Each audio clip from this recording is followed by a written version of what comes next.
Hello అందరికీ welcome to my channel Foodies Kitchen. పెద్దవాళ్ళు కానీ చిన్నవాళ్ళు కానీ వేడి వేడి అన్నంలో ఈ రసం వేసుకొని తింటే మళ్ళీ మళ్ళీ కావాలి అనిపించేంత బాగుంటుంది ఈ రసం. ఇది ఎలా ప్రిపేర్ చేసుకోవాలో చూద్దాం. ముందుగా ఒక గిన్నెలో మనకి ఎంత రసం అయితే కావాలి అనుకుంటున్నామో దానికి తగ్గట్టు వాటర్ వేసుకుందామండి. నేనైతే 2 గ్లాసెస్ వాటర్ వేసుకున్నాను. తర్వాత పెద్ద నిమ్మకాయ సైజ్ అంత చింతపండు, తగినంత సాల్ట్, పావు టీ స్పూన్ పసుపు, పావు టీ స్పూన్ కారం, సాంబార్ పౌడర్, వాము, గరం మసాలా, ధనియాలు, జీలకర్ర పొడి, ధనియాల పొడి, టొమాటోస్, ఒక రెబ్బ కరివేపాకు, తర్వాత పొట్టు తీసి ఒలుచుకున్న వెల్లుల్లిపాయ రెబ్బలు ఒక 3, తర్వాత కొత్తిమీర. అండ్ ఇందులోకి ఒక సీక్రెట్ ఇంగ్రీడియంట్ ఉందండి, అదే అండి బెల్లం.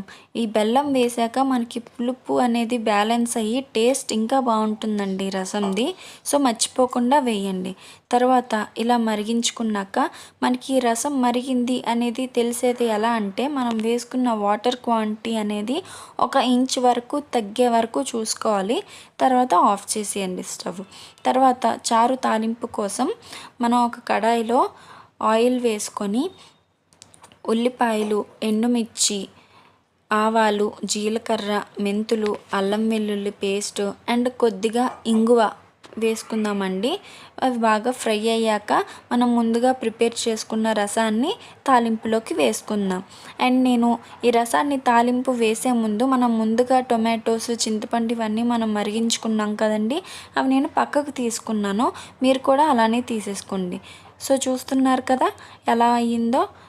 ఎంతో టేస్టీగా ఉంటుందండి వేడివేడి అన్నంలో కలుపుకొని తింటే. సో మీరు కూడా ఒకసారి ట్రై చేసి ఎలా వచ్చిందో కమెంట్స్లో పెట్టండి. ఈ వీడియో కనుక మీకు నచ్చినట్లయితే లైక్ చేయండి, షేర్ చేయండి, సబ్స్క్రైబ్ చేయండి. Thank you. Bye bye.